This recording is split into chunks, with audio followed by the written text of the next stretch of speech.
Welcome to Third Sunday Tea Talk Show. We are so grateful to be back here in a new year.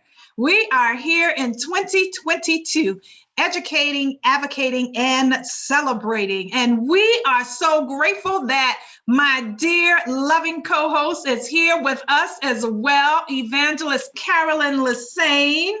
Thank you so much for taking this journey with me. I know you want to share some greetings. Praise the Lord. Praise the Lord. Happy Sunday, everybody. Happy New Year. Happy 2022. Happy it's the snow outside. Just happy in Jesus. And of course, all kudos go right back to our founder and our amazing host, Dr. Akita Pearson. We just love her, and we are so grateful to God that He has seen fit to continue to allow us to have this platform where we educate, advocate, and celebrate. Hallelujah. Just happy to be here on this day. Wonderful, wonderful. For those of you who are new to Third Sunday Tea Talk Show, this is a show where we educate, advocate, and celebrate. And today we will be getting some education from one of the most prolific individuals that I have met. I'm so grateful that Mr. Willie Flowers is with us on today. Our time always goes by too quick for us, but we are so grateful that he's here. Welcome to the show, Mr. Flowers. Hey, I don't know about prolific, but I want to thank you for inviting me. I don't know where to start with this energy because y'all start up here. I mean, you got to go higher as the show goes on. But I'm certainly happy to be here to join you. It seems like a powerful show already, powerful people. So I commend the work that you're doing to expand this evangelism.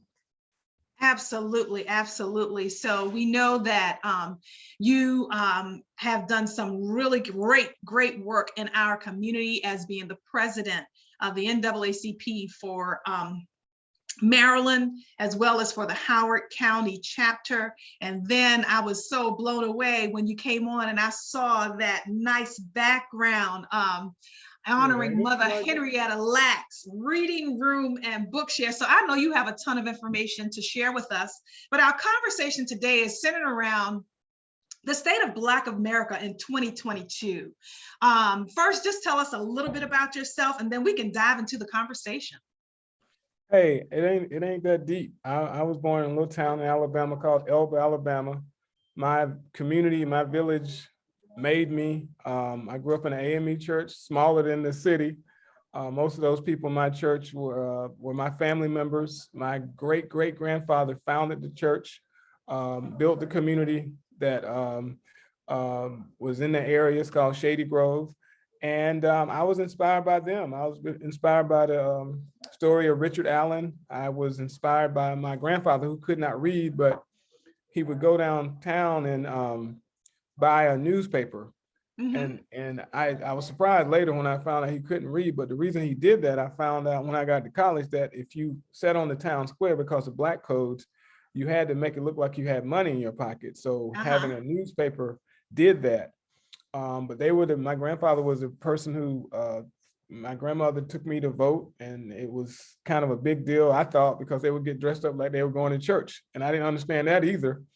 But it was because that, because of the same racism that they would make them feel some kind of way and they couldn't come vote. So I was inspired by all of that. And the more I learned about the challenges that they went through, but they overcame them, I continue to dedicate myself to civil rights. And I tell everybody, my first superheroes were not Batman and Robin and the rest of them, Superman. It was Black civil rights leaders who even looked like they had done something for our people, because our struggle is so real, and we need people to make our struggle into survival and success. And that's what I've always tried to dedicate myself to doing.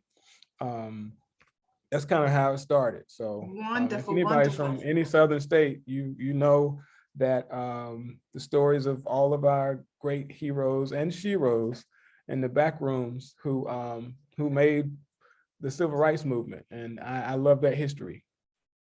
Absolutely. Of course, I'm from South Carolina and love my Where it got birthplace, raised started. on a farm, and have a lot of stories that I could share, but it's not about me on today. But absolutely, I come from AME as well, and very grateful of that heritage and being empowered. And I think that is who's molded me for my advocacy for underserved and underrepresented populations on today. So it's very important that we don't forget where we come from and always wear that mantle. And me too, I look at those who not necessarily characters or superheroes as what's deemed in the United States, but right in my family, and that's very dear to me.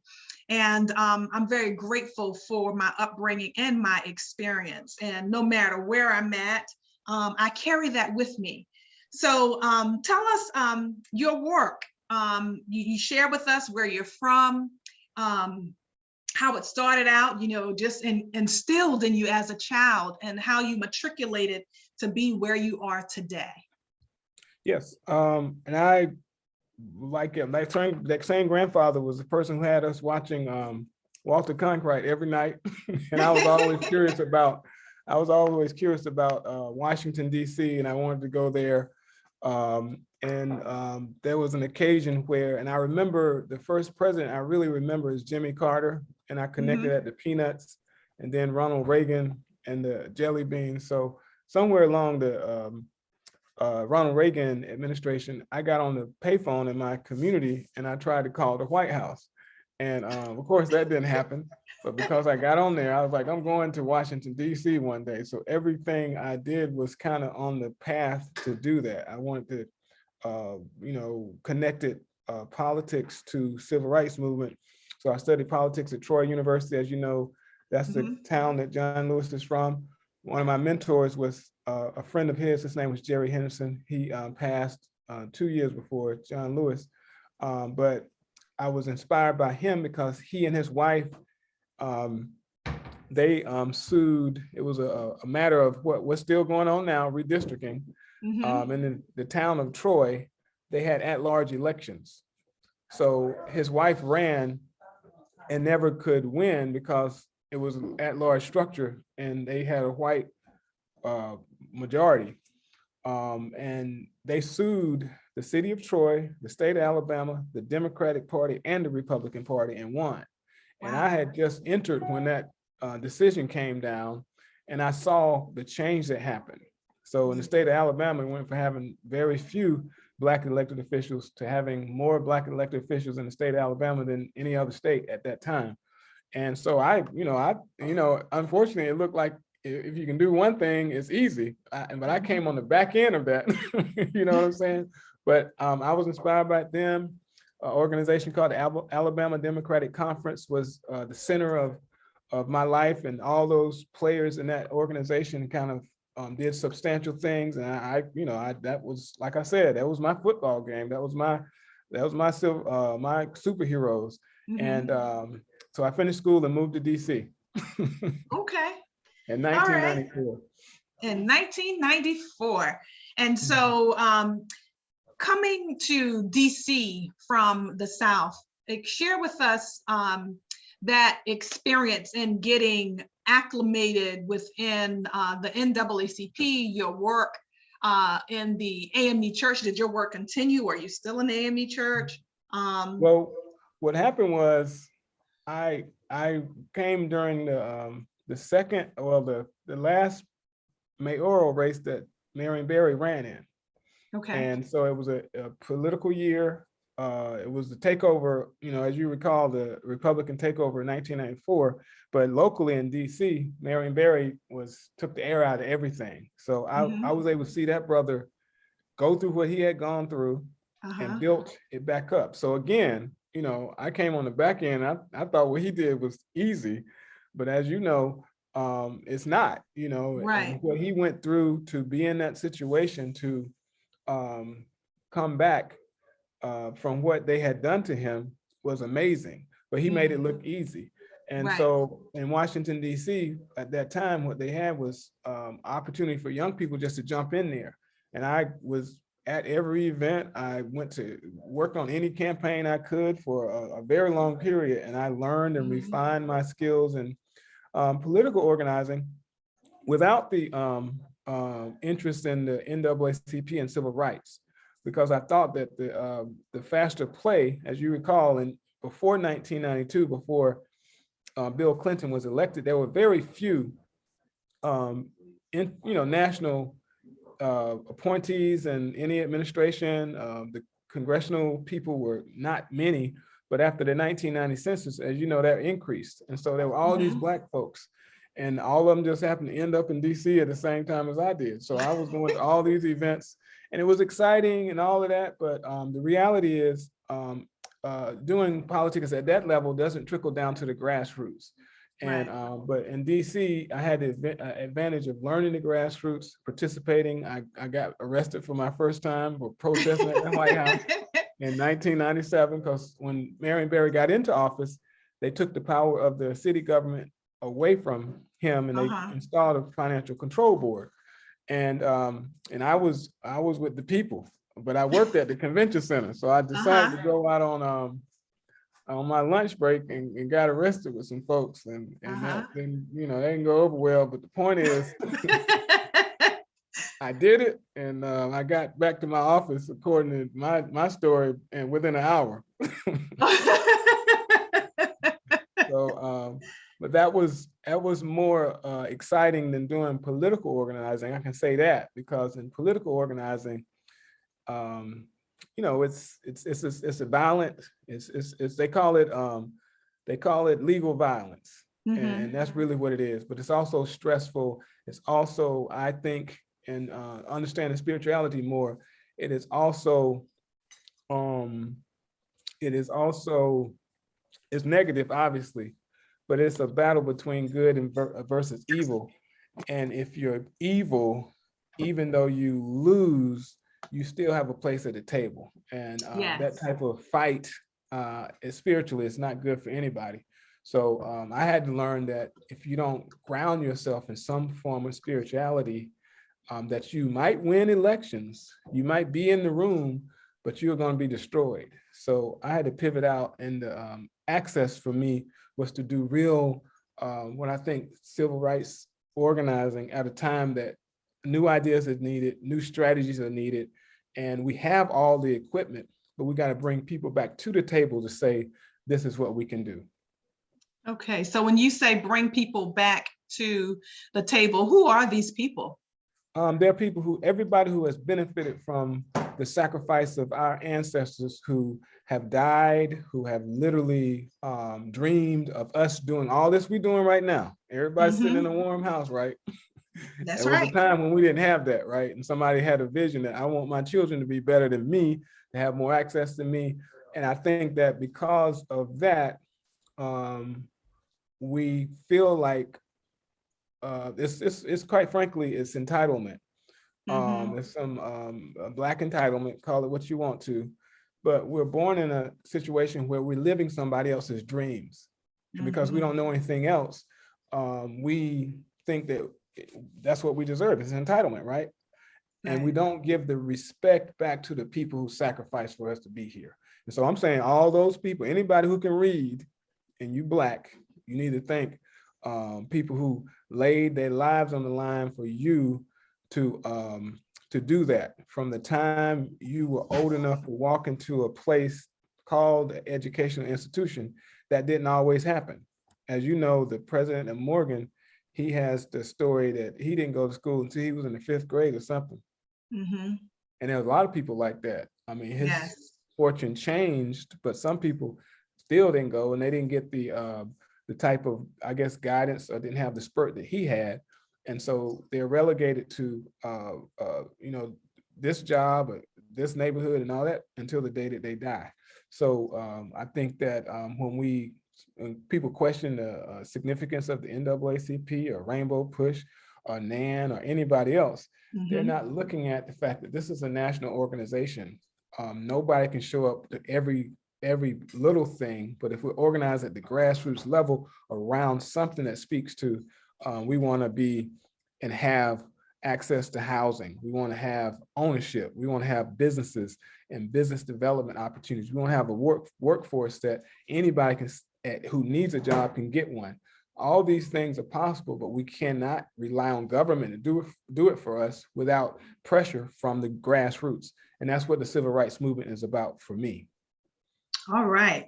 I tell you, those of you who are just joining us or joined us while Mr. Willie Flowers was just laying some education on us, we are here once again, 2022, Third Sunday Tea Talk Show, where we educate, advocate, and celebrate. And he's been giving us some wonderful education and background in reference to our forefathers and the aspect of where we are as Black people in 2022 and what needs to happen. And for those of you who are just joining us, he shared so wonderfully about being at the table and getting back to the table. And all of us need to be at the table in 2022. And what does that look like for us being at the table? What does that look like? So for me as an educator, what does that look like for those who are in other fields of study? What does that look like? What should we be doing for the state of Black America in 2022? Well, it's a long list, and I'm going to show you what the NAACP does to simplify. The NAACP organizes around 6 game changers. One is economic sustainability, education, health. It's also public safety, and also political representation and youth development. All those areas are wide open, are wide open for advocacy from whether you have skill or not. I've learned, you can appreciate someone with a specialty in some area, but sometimes it takes someone with interest in the area to organize because they move differently. They do with a different hunger. When you have somebody who is an expert, they know everything, and people are afraid to tell them, well, let's try it this way. And so you don't get things off the ground. You might have the brain trust, but you don't have the organizing to bring new people to the table. So I think anybody can, if you're an organizer, and that's what the base of the civil rights movement is to me, that everybody in our community is an organizer in some kind of way. And I guess what we have to remind people, particularly when you're teaching this stuff about organizing, is that you have to connect the dots on a prompt people on knowing that they are organizers. Everybody's an organizer, because if you got up in the morning, you had to organize your way out of the house, right? If you drove down the street, you had to organize that. And if you set up a dinner, you did a party, all that's organizing. And you have to simplify that and then apply those skills to everything else, because that's what happened with the civil rights movement. All of our success in the civil rights movement came from the Black church. The church was a system of mutual aid that connected people to what we were doing. You had leaders in the community who were the guides, whether it's NAACP or whatever action was needed at the time, because it wasn't always the NAACP. But the point I'm making is that the system was there for us to be successful, because when something happened to one of us, just like the story about the hornet, when something happened to one hornet, you got trouble with all the hornets. That's right. You know what I'm saying? And that was the case. And that was the case in every place. I want to just focus on Montgomery. I know y'all got all kind of stuff going on in South Carolina, but the thing that was close to me was the story of the Montgomery bus boycott movement. When those Black folks said, this ain't gonna happen no more. This ain't gonna happen. And they sat down, and it was economic boycott. And people forget that because we get caught up in the story of Dr. King. We also get caught up in the story of Dr. King to the neglect of all the Black women who were really organizing in Montgomery to make it successful, because they get blocked out of the story outside of Montgomery, but the story is told at Alabama State University about the many women who were in the meetings that brothers didn't come to until it was time to celebrate. You know what I'm saying? So my point is that the structure was there because the churches were there. There were 2 churches at the lead of that, and that was Dexter Avenue Church that Dr. King had just showed up in town now. People don't talk about that. And then Brother Abernathy's church that was across the street, and they represented two different socioeconomic dynamics in that community down there. But they came together because the long story is because Vernon Johns brought them together before Dr. King could get to his congregation. He met with Abernathy and they became friends. And that meeting was key, because if it had not have happened, things could have been a little different. All right. All right. So we are here with Mr. Willie Flowers on today, and he's just given us a lot of history and what we can do as African Americans in 2022 to be on the move in reference to saving our communities. Even though we have some individuals who feel as though they are entitled, as he said before, it is all our responsibility. Each one of us are responsible for the state of Black America in 2022. And there are several things that we can do. One thing that he shared is to join and support these national organizations. The NAACP is national, it's everywhere. No matter where you go, there's a chapter or a branch that you can join to participate and support. And I remember a few years ago, my daughter had an issue on her job. And I had not met Mr. Flowers yet, but you know what? I sure enough called him, and let me tell you, I don't know what he did, but she got the raise, and they backed off of her, and it was just basically a letter. I don't know what all he did in the background, but when you are in need, you all call the NAACP, and I know that.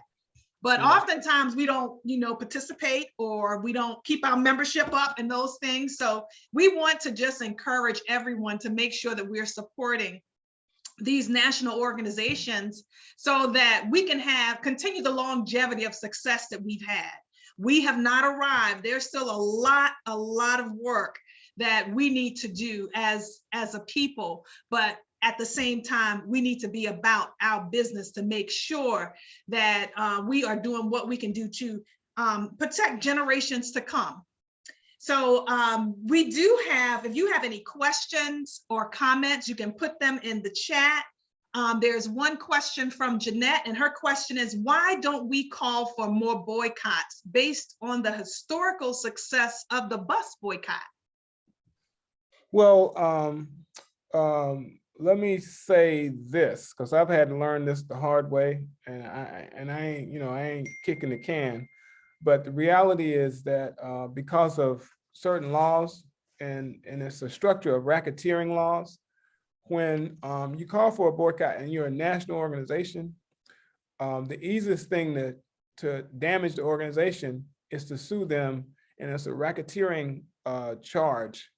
And the NAACP has been almost bankrupt because of it, because we not only does the NAACP historically has done our own boycotts, but we've joined in with boycotts with unions and this kind of thing.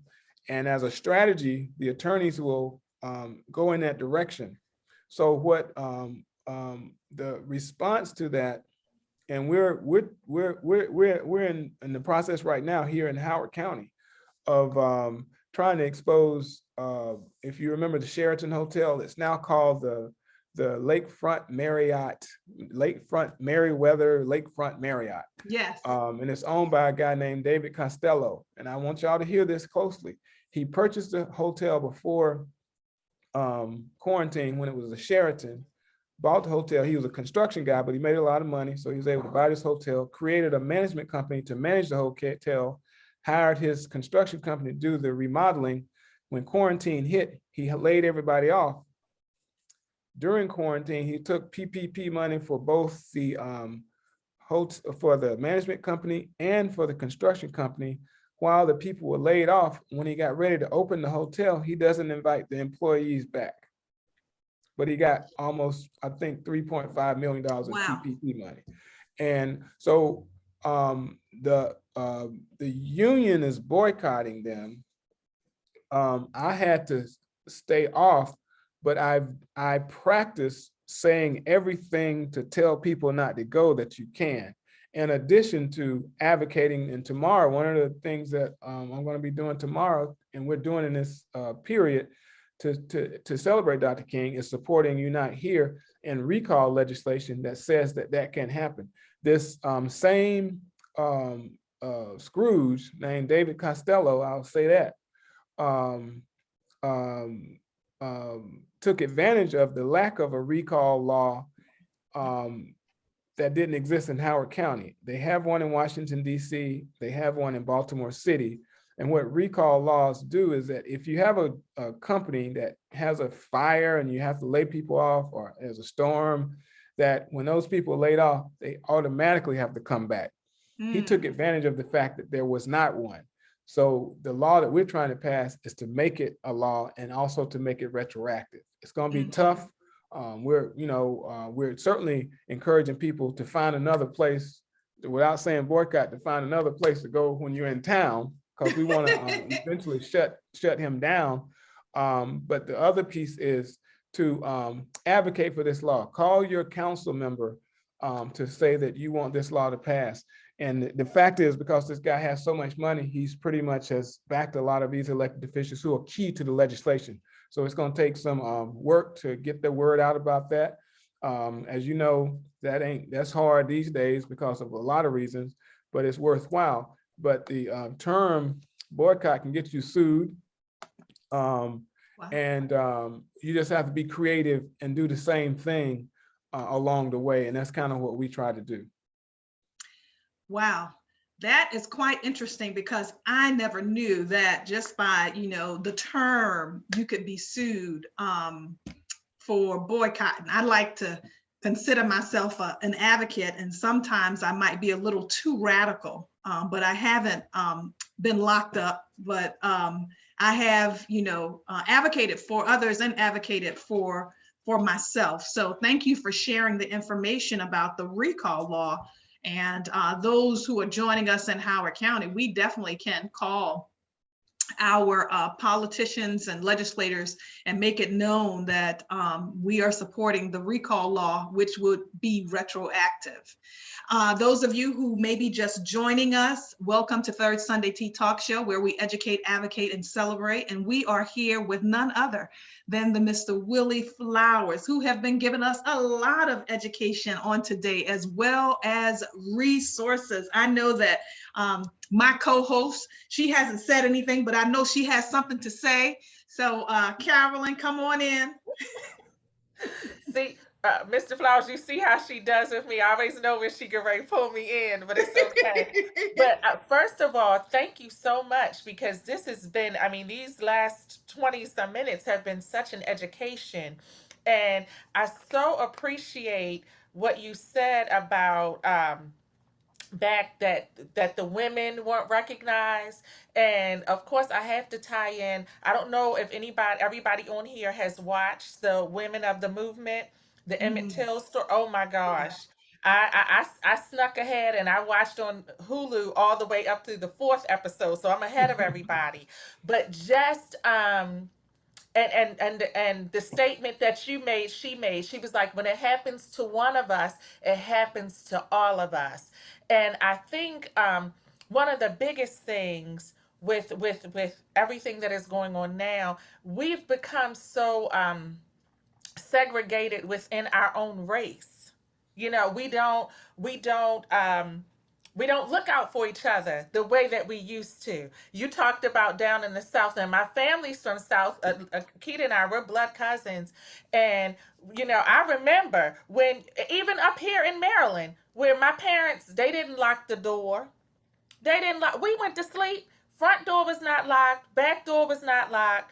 Car doors was not locked. And you didn't worry about nobody taking your stuff. Right. But you can't do that nowadays. And it's just because so much has happened. And as you said, the other thing that really stuck me, you can get into these positions, but if you don't have a firm foundation in God, you ain't gonna make it. that So song. much is going on, so much is happening. You will get caught up in your big head. And what's the scripture say? That don't think more highly of yourself than you ought to. And then people get to lauding you and all of that. And then you done messed up. So I appreciate so many things that what you have already said. I know we got more good stuff to get, but you have hit on so many amazing topics that we all need to just think about and reconsider, especially with the celebration of Dr. Martin Luther King's life. Because, yes, as much as he did, there were so many others who we don't even know their names. Right. And it ain't about you knowing my name, it's about us working together and getting the work done, because it's for everybody. Mhm. Absolutely, absolutely. So, Mr. Flowers, we wanted to touch a little bit on tomorrow. Tomorrow is MLK Day, and I know that it's a holiday, and the majority of individuals will probably be off from work. And some people, they look at it as just a holiday, but there's an essence and a call. It's just a call to action in the way that I look at it. So I know that I will be in two events on, at least two events on tomorrow. So can you just share the significance of that?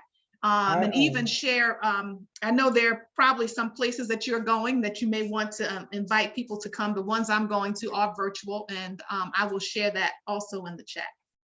No, I treat this like a season. I bounce out from the new year and get ready for this season, and I really celebrate Dr. King for the reasons I said earlier. And I want to add a special note, because this is the 30th year that this happened. And when I was a freshman in college, it had always been my dream to have a street in my neighborhood in Alabama named after Dr. King. I didn't know how I was going to do it. Nobody else was stepping up to do it. But what I did was I just did a survey on the street that I wanted.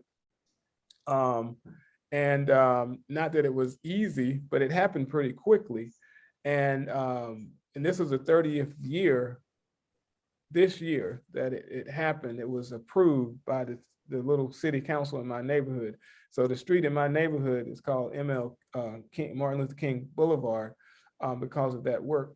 And now again, speaking to what I said earlier about things having worked out, and I saw it happen, and that's why I stayed kind of anchored in this type of work. So every season that this King season comes around, I celebrate it. I mean, our branch usually does a 5K, because we were trying to do a fundraiser that celebrated African-American hero, and made it an event about physical fitness for our people to be concerned with.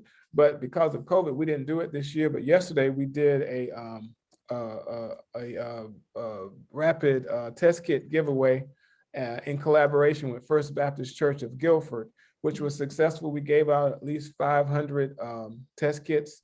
And that's very important at this time. Those things are hard to get. Absolutely. And then so we spin off from that to and trust me, we got 25 branches in the NAACP in the state of Maryland. So a lot of things going on. But one thing that I'm participating in on Saturday morning is the breakfast that's by Charles County's branch in Charles County, Maryland.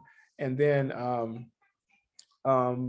it just happens at this time of the year, as you know, of the indictment on State's Attorney Marilyn Mosby. Yes. There's a rally for her at 1 o'clock tomorrow, which is important. And if y'all want to talk about that, we can.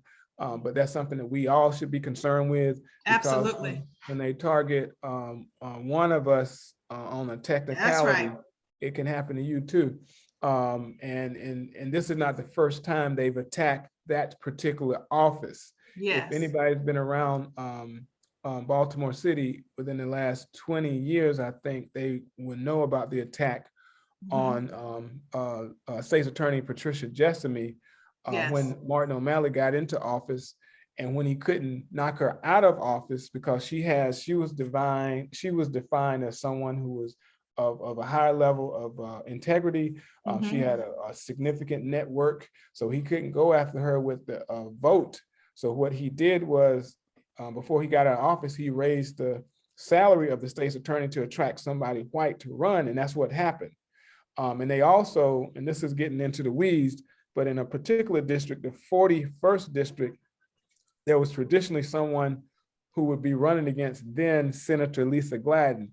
And those numbers came out for Patricia Jessamy, so she won.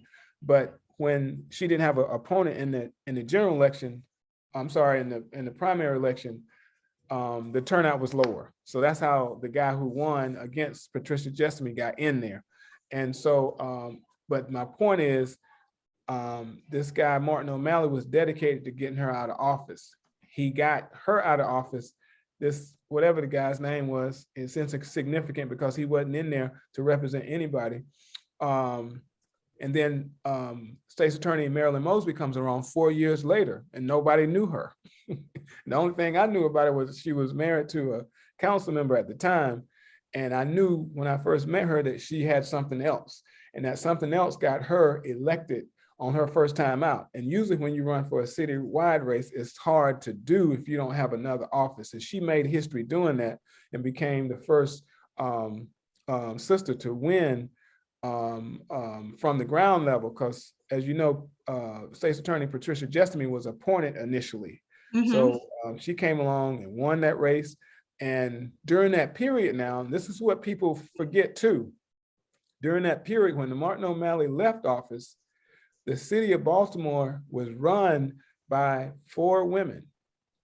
You had the mayor and Sheila Dixon, you had the comptroller, and then you had the president of city council was Stephanie Rollins Blake, and then you had the state's attorney was Patricia Jessamy. And when that became news, some people can't handle that kind of news. That's right. They started this target. The first target was Sheila Dixon. They got her out of office, and then and it's been a kind of a target on the head of anybody who's making changes in that city since then, who was a African American female. In this case with State's Attorney Marilyn Mosby, when you stood before the world and said you were going to lock up some white police officers, yes, killing a black man, a black young man, that wasn't supposed to happen.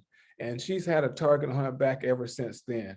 And when they couldn't do what they did to Patricia Jessamy by going after the ballot, they went after her credibility. Yes. That didn't happen because, as you recall, they never had any charges until last week. But they've been hounding that family for the last year and a half, I think. And so when, as you recall, I thought when I heard it that the charges were going to be about what they've been hounding and investigating her about, but it wasn't about that. So couldn't stick it. Yeah, it's a what you call a witch hunt. It's a guided, intentional effort to zap her credibility, to make it hard for her to win. But the message to everybody should be to understand that if we let this happen to her, it's going to happen to anybody else who gets into public office, who tries to shake up the status quo. Absolutely. Absolutely. So those of you who may have just joined us recently, we are here with Mr.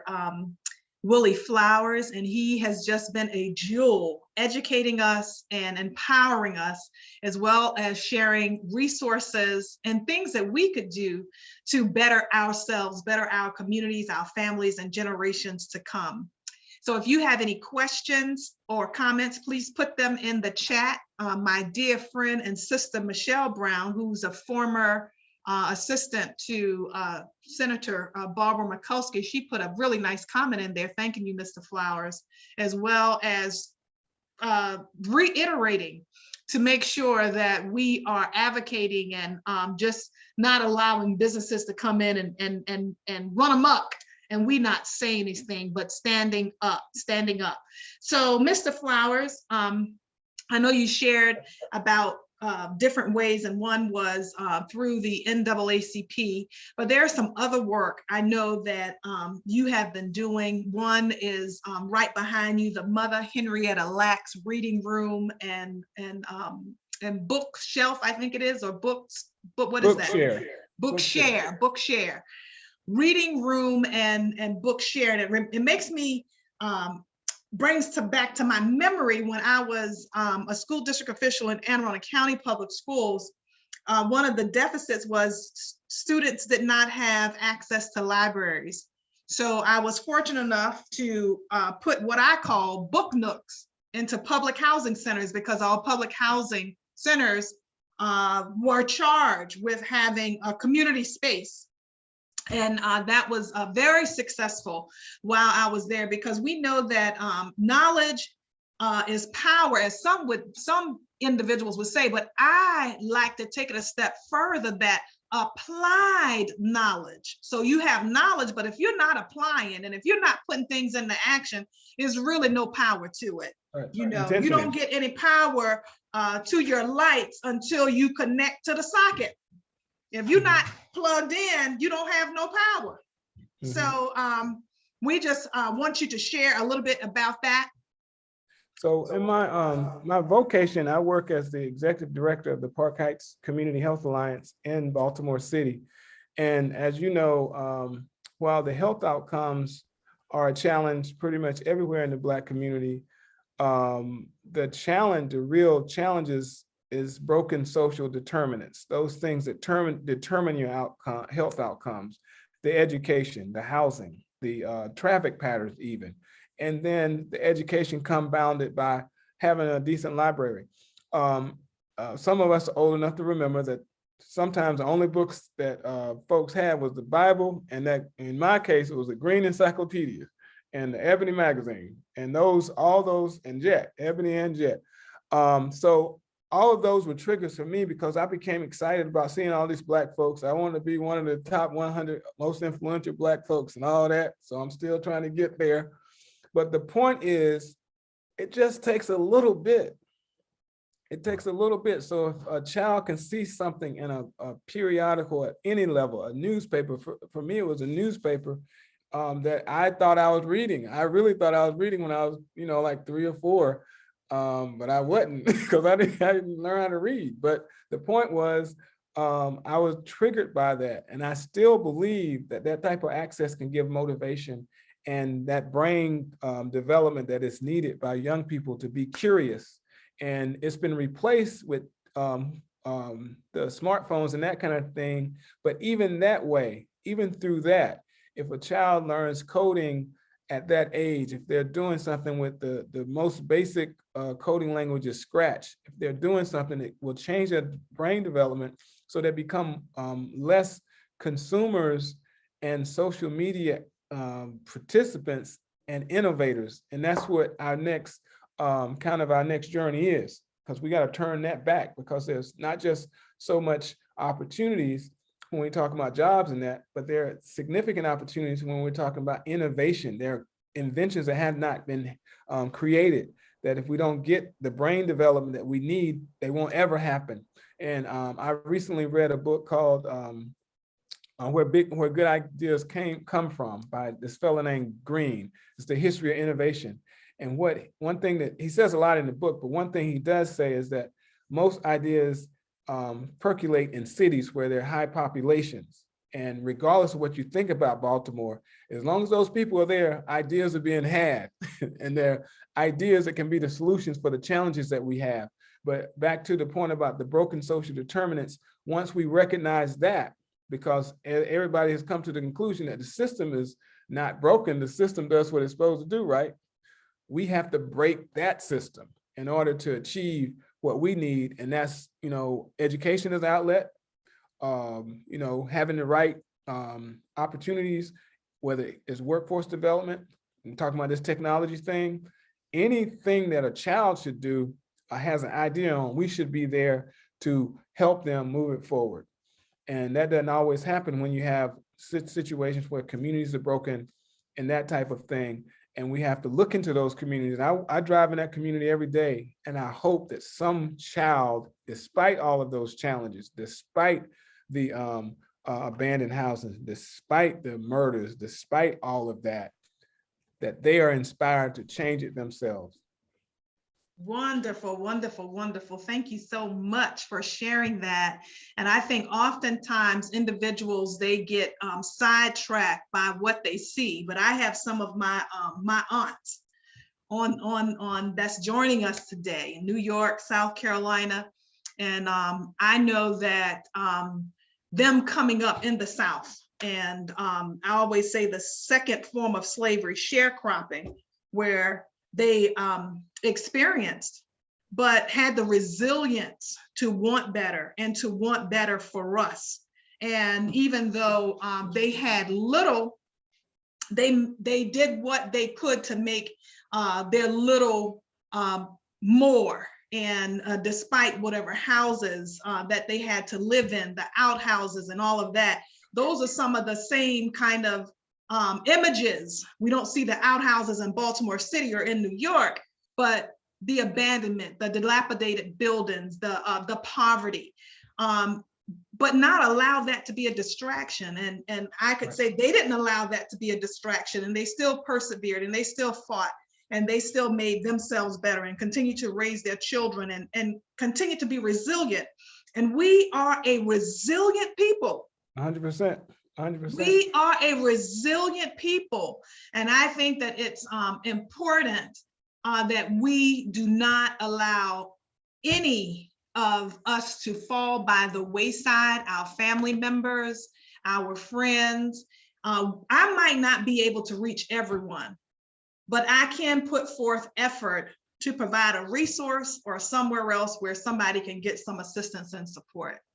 And I think oftentimes we forget, we get to a point where we say, oh, well, pull your own self up. You know, I got mine, you get yours. But that's not the crux of our culture. That's not anything that we as a people have thrived on. That's something that we have acquired over the years. But it's time out for that. It's time to come together.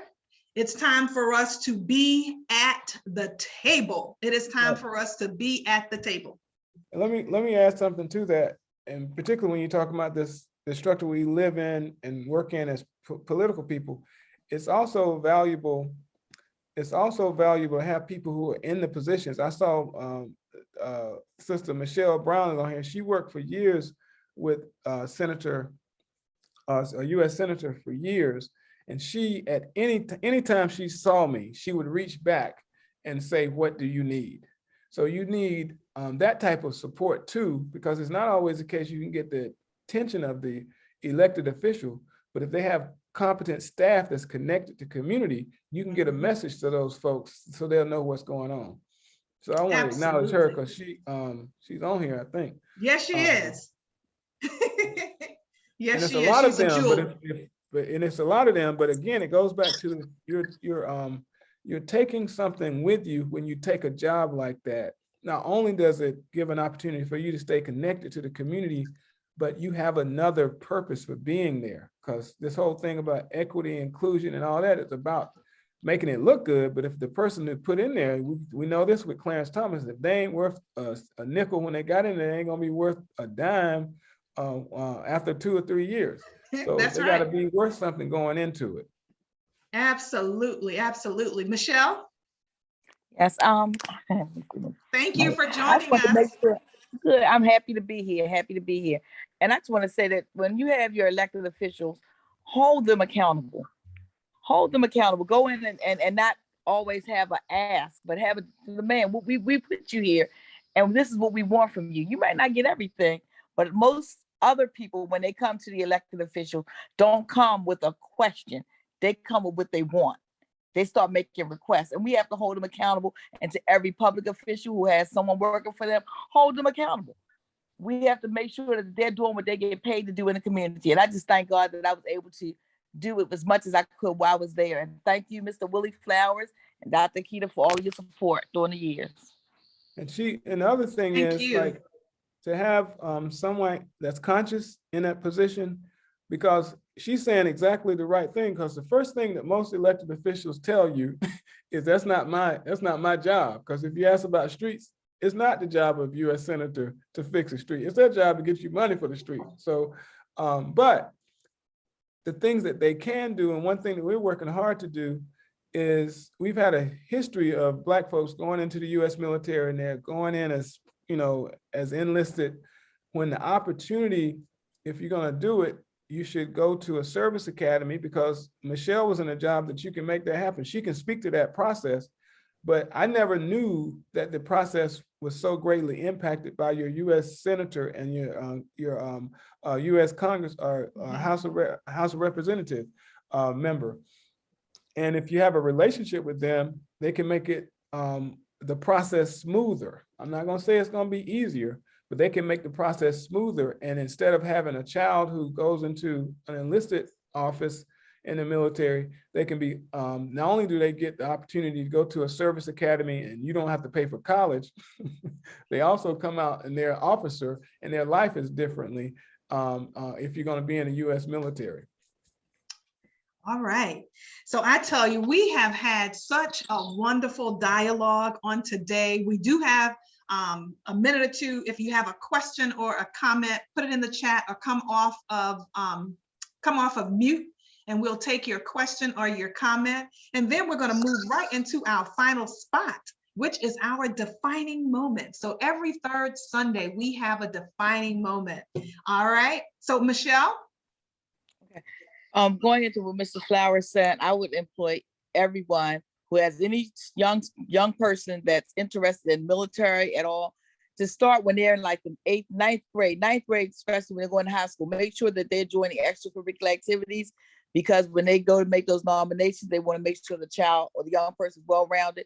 Start reaching out to your elected officials. I'm gonna call out Jerome Stevens from Senator Cardin's office, and my buddy Bart Kennedy over in Van Hollen's office. He doesn't do the military, but those are the people you speak to. And we used to go out and tell the community. That was my job, because I got tired of us doing interviews for the military academies, and there weren't that many people that looked like us. And if they were coming from Prince George's County and all the surrounding counties. So I started going into Baltimore City Public Schools, because there were people there. Our young people might have needed more support, but there were people academically, young people there that were prepared for it if only they had been supported on their journey. So I encourage you to invite Jerome on sometimes and bring him in and tell him what the process is. And if you ever need any help along that way, I'm still around, and I'd be willing to share with any young person or parent that wants to know how to get it done.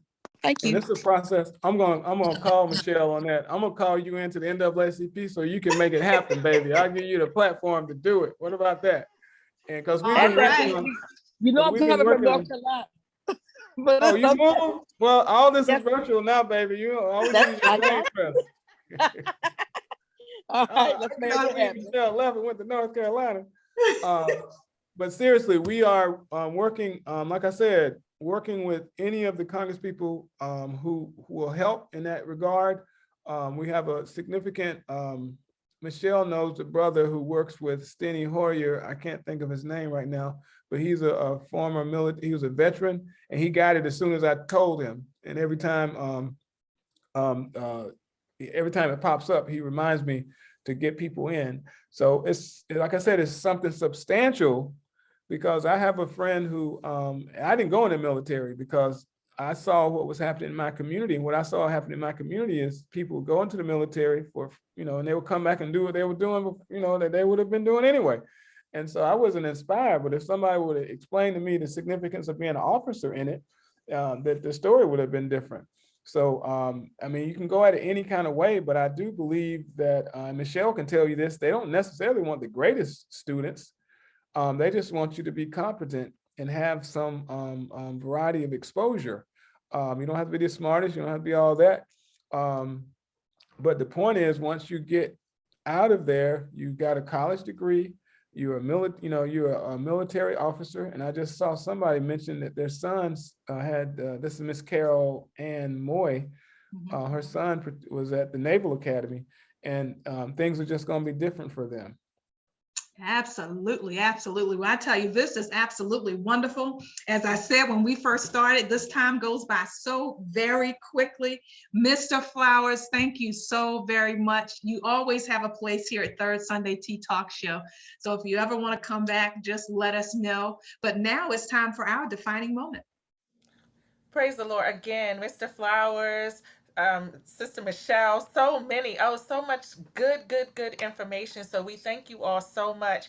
And it definitely kind of tied into what I felt that the Lord was leading me to say on today. I know everybody on here is familiar with 1 Samuel 30 and the story of David when they went down to Ziklag and they came back and saw that, that the city has been burned and their children and everyone was taken. And I'm just going to read just this little tidbit. And he said, and David was greatly distressed, for the people spake of stoning him, because the soul of all the people was grieved, every man for his sons and for his daughters.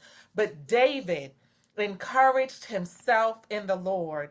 And when we look around and we see that, yes, we've come so far, but we still have so far to go, we can get discouraged within ourselves. We can get distressed, but we must encourage ourselves in the Lord. And then having the education from Mr. Flowers and Sister Michelle, and knowing that there are so many opportunities for us out here. This has been such an encouragement to me. And each one of us, we have 23, 24 people on here. If each one of us says, I'm going to do something different, I'm going to make a change, just think.